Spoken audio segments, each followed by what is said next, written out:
ಸಿದ್ದರಾಮಯ್ಯ ಸರ್ಕಾರದ ಜಾತಿ ಜನಗಣತಿ ವಿಚಾರದಲ್ಲಿ ರಾಜಕೀಯ ಜೋರಾಗ್ತಾ ಇದೆ.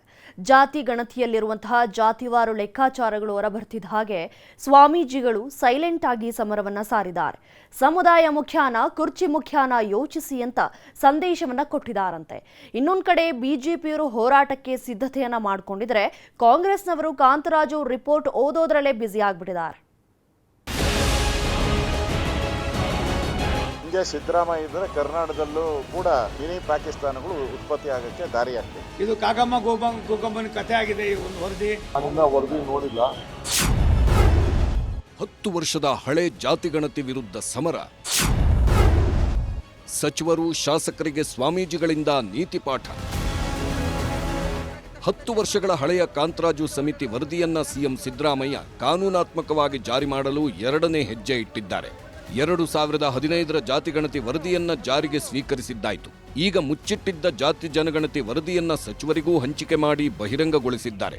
ಈ ಸಲ ಅಂತೆ ಕಂತೆ ಆಯ್ತು ನೋಡೋಣ, ಯೋಚನೆ ಮಾಡೋಣ ಅನ್ನೋದನ್ನೆಲ್ಲ ಬದಿಗಿಟ್ಟಿದ್ದಾರೆ. ಕಾಂತರಾಜು ಸಮಿತಿ ಕೊಟ್ಟಿರುವ ಆರ್ಥಿಕ, ಸಾಮಾಜಿಕ, ಶೈಕ್ಷಣಿಕ ವರದಿ ಆಧಾರಿತ ಜಾತಿ ಜನಗಣತಿಯನ್ನ ಸಚಿವರ ಕೈಗೂ ಕೊಟ್ಟು ಅಧ್ಯಯನ ಮಾಡ್ಕೊಂಡು ಬನ್ನಿ ಅಂತ ಹೇಳಿದ್ದಾರೆ. ಸಹಜವಾಗೇ ಇದು ಜಾತಿವಾರು ಸಮುದಾಯದವರನ್ನ ಕೆರಳಿಸಿದೆ. ಪ್ರಮುಖವಾಗಿ ಸ್ವಾಮೀಜಿಗಳನ್ನ ಸಿಟ್ಟಿಗೆಬ್ಬಿಸಿದೆ. ಪ್ರಮುಖವಾಗಿ ವೀರಶೈವ ಲಿಂಗಾಯತ ಸಮಾಜದ ಸ್ವಾಮೀಜಿಗಳಾದ ಸುತ್ತೂರು ಮಠದ ಶ್ರೀಗಳು, ಸಿದ್ಧಗಂಗಾ ಸ್ವಾಮೀಜಿ, ಒಕ್ಕಲಿಗ ಸಮುದಾಯದ ನಿರ್ಮಲಾನಂದನಾಥ ಸ್ವಾಮೀಜಿ ಹಾಗೂ ಚಂದ್ರಶೇಖರ ಸ್ವಾಮೀಜಿಗಳು ನೇರವಾಗಿ ವಿರೋಧಿಸಿದ್ರು. ಈಗ ವೀರಶೈವ ಲಿಂಗಾಯತ, ಒಕ್ಕಲಿಗ ಸ್ವಾಮೀಜಿಗಳು ಹೆಚ್ಚು ಮಾತಾಡದೆ ಜಾತಿ ಜನಗಣತಿಯ ಲೋಪದೋಷಗಳನ್ನು ಹೇಗೆ ರಿಪೇರಿ ಮಾಡಬೇಕು, ಹೇಗೆ ವರದಿಗೆ ಇತಿಶ್ರೀ ಹಾಡಿಸಬೇಕು ಅಂತ ತಯಾರಿ ಮಾಡಿಕೊಂಡಿದ್ದಾರೆ. 1. ಒಕ್ಕಲಿಗ ಲಿಂಗಾಯತ ಸಚಿವರು ವರದಿ ಒಪ್ಪಬಾರದು. 2. ಸಂಪುಟ ಸಭೆಯಲ್ಲೇ ಪ್ರಬಲವಾಗಿ ವಿರೋಧಿಸಬೇಕು. 3. ಸಚಿವರ ವಿರೋಧ ಸಮಾಜಕ್ಕೆ ಗೊತ್ತಾಗುವಂತಿರಬೇಕು. 4. ಜಾತಿಗಣತಿಯನ್ನ ಎಲ್ಲಾ ಶಾಸಕರು ವಿರೋಧಿಸಬೇಕು. 5. ಪಕ್ಷಭೇದ ಬಿಟ್ಟು ಸಮುದಾಯಕ್ಕಾಗಿ ಒಗ್ಗಟ್ಟಾಗಿರಬೇಕು. 6. ರಾಜಕೀಯಕ್ಕಾಗಿ ಸಮುದಾಯಕ್ಕೆ ಅನ್ಯಾಯ ಮಾಡಬಾರದು. 7. ಶೀಘ್ರದಲ್ಲೇ ಸಭೆ ನಡೆಸಿ ಒಗ್ಗಟ್ಟಿನ ನಿರ್ಧಾರ ಘೋಷಿಸೋಣ. ಇಂಥದ್ದೊಂದು ಸಂದೇಶವನ್ನ ಸ್ವಾಮೀಜಿಗಳು 3 ಪಕ್ಷಗಳ ಶಾಸಕರಿಗೆ, ಸಂಸದರುಗಳಿಗೆ ಹಾಗೂ ಸರ್ಕಾರದಲ್ಲಿರುವ ಜಾತಿವಾರು, ಸಮುದಾಯವಾರು ಸಚಿವರುಗಳಿಗೆ ಕೊಟ್ಟಿದ್ದಾರೆ. ಒಂದು ವೇಳೆ ಸಚಿವರು ಸಮುದಾಯ ಪರ ನಿಲ್ಲದಿದ್ರೆ ಮುಂದಿನ ಚುನಾವಣೆಯಲ್ಲಿ ಬಾಯ್ಕಾಟ್ ಮಾಡುತ್ತಾರೆ ಅಂತ ಬಿಜೆಪಿ ಶಾಸಕ ವಿಪಕ್ಷ ನಾಯಕ ಅಶೋಕ್ ಕೂಡ ಸ್ಪಷ್ಟಪಡಿಸಿದ್ರು. ಇವ್ರು ಯಾರಾದ್ರೂ ಕಾಂಗ್ರೆಸ್ ಅಲ್ಲಿರುವಂತ ಲಿಂಗಾಯತರಿರ್ಬೋದು, ಒಕ್ಕಲಿಗರಿರ್ಬೋದು, ಬೇರೆ ಬೇರೆ ಸಮುದಾಯದವ್ರು ಯಾರ್ಯಾರು ವಿರೋಧ ಮಾಡ್ತಾರೆ ಸಮುದಾಯದ್ದು, ಇವರೇನ ನೆಕ್ಸ್ಟ್ ಕ್ಯಾಬಿನೆಟ್ ಅಲ್ಲಿ ಇದಕ್ಕೆ ಒಪ್ಪಿಗೆ ಕೊಟ್ರೆ ಇಡೀ ಸಮುದಾಯ ಅವರನ್ನ ಬೈಕಾಟ್ ಮಾಡ್ತಾರೆ. ಆ ಎಚ್ಚರಿಕೆಯನ್ನು ನಾನು ಕೊಡ್ತಾ ಇದ್ದೀನಿ. ಸೈನ್ ಆಗ್ತೀರಾ ಮುಸ್ಲಿಮರ ಒಂದು ಪಾಪ್ಯುಲೇಷನ್ಗೆ ಅಂದ್ರೆ ನಾಚಿಕೆ ಆಗ್ಬೇಕು. ನಿಮ್ಗೆ ಕಾಂಗ್ರೆಸ್ ಸರ್ಕಾರಕ್ಕೆ ನಾಚಿಕೆ ಆಗ್ಬೇಕು. ಸಮುದಾಯದ ಸ್ವಾಮೀಜಿಗಳನ್ನ ಬಿಟ್ಟು ಜಾತಿ ಜನಗಣತಿ ಜಾರಿ ಮಾಡಲ್ಲ, ಸಮಸ್ಯೆಗಳಿದ್ರೆ ಸರಿಪಡಿಸ್ತೀವಿ ಅನ್ನೋದು ಪರಮೇಶ್ವರ್ ಅವರ ಮಾತು. ಯಾರು ಎಲ್ಲ ಜನಸಂಖ್ಯೆ ಅಂದ್ರೆ ಯಾರೋ ಒಂದು ಜನ ಬಿಟ್ಬಿಟ್ಟು ಮಾಡೋಕ್ಕಾಗುತ್ತಾ? ಎಲ್ಲರೂ ಅದು ನೋಡೋಣ, ಪರಿಶೀಲನೆ ಮಾಡಲಿ. ಪರಿಶೀಲನೆ ಮಾಡೋಣ. ಒಂದು ವೇಳೆ ಆ ರೀತಿ ಆಗಿದ್ರೆ ಅದಕ್ಕೇನು ಉತ್ತರ ಮಾಡಬೇಕು, ಕರೆಕ್ಟಿವ್ ಮೆಜರ್ಸ್ ಅಂತ ಇರ್ತಾವಲ್ಲ, ಅದು ಮಾಡೋಣ. ಹಿಂದೆ ಉಳಿದಿದ್ದಾರೆ ಸಮಾಜ, ಯಾವುದೋ ಒಂದು ಸಮಾಜ ಹಿಂದೆ ಉಳಿದಿದ್ದಾರೆ ಅಂದಾಗ ಅವರನ್ನು ಮುಂದಕ್ಕೆ ತರುವಂಥದ್ದು ಟರ್ಮ್ಸ್ ಆರ್ ರೆಫರೆನ್ಸ್ ಕೊಟ್ಟಿರೋದು. ಆ ಉದ್ದೇಶದಿಂದ ಅಲ್ವಾ ಮಾಡಿರೋದು.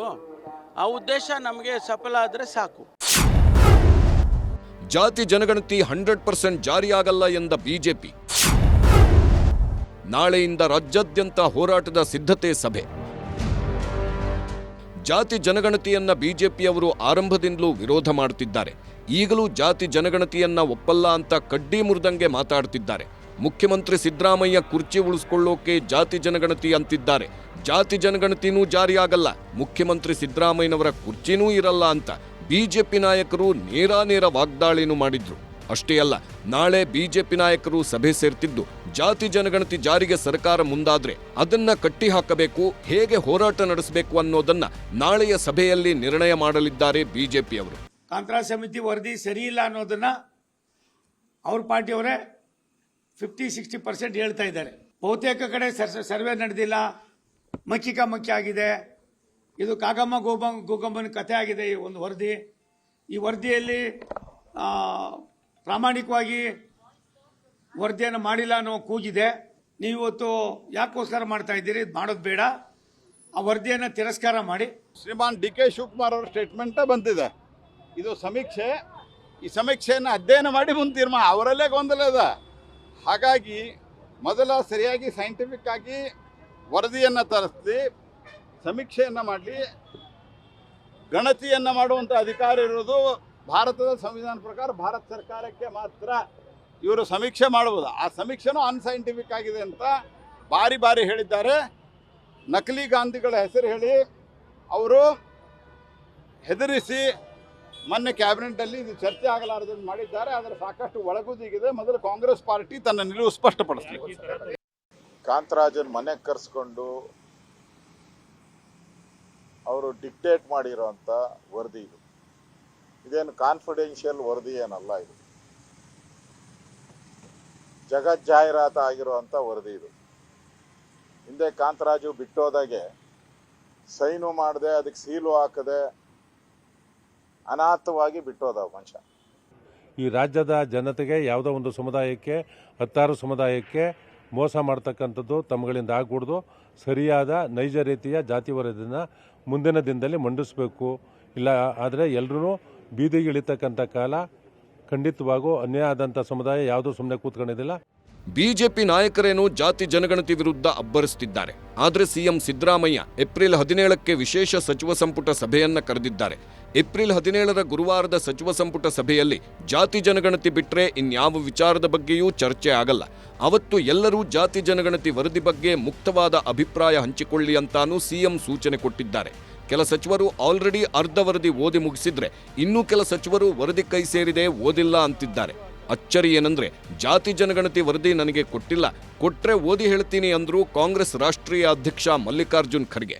ಸಿಎಂ ಹೇಳಿದ್ದಾರೆ, ನಾನಿನ್ನ ವರದಿ ನೋಡಿಲ್ಲ, ನೋಡ್ತೀವಿ. ಅದು ಇನ್ನ ನಮ್ಮ ಕ್ಯಾಬಿನೆಟಲ್ಲಿ ಚರ್ಚೆ ಆಗಬೇಕು.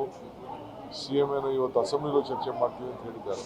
ಆ ವರದಿಯಲ್ಲಿ ಏನಿದೆ ಅದನ್ನೆಲ್ಲ ಓದಿಕೊಂಡು ನಂತರ ಮುಂದಿನ ಸಂಪುಟದಲ್ಲಿ ವಿಶೇಷವಾದಂಥ ಸಭೆಯನ್ನು ಮುಖ್ಯಮಂತ್ರಿಗಳು ಕರೆದಿದ್ದಾರೆ. ನನಗೆ ಗೊತ್ತಿಲ್ಲ, ಯಾಕಂದರೆ ಇವಾಗ ಕ್ಯಾಬಿನೆಟ್ನಲ್ಲಿ ಅವ್ರು ಏನು ಡಿಸ್ಕಸ್ ಮಾಡ್ತಾರೋ ಅಥವಾ ರಿಪೋರ್ಟ್ನಲ್ಲಿ ಏನಿದೆ ಅದರ ಮಾಹಿತಿ ನನಗಿಲ್ಲ. ಆ ರಿಪೋರ್ಟ್ ಕೈಗೆ ಸಿಕ್ಕರೆ ನಾನೇನಾದರೂ ಹೇಳ್ಬೋದು.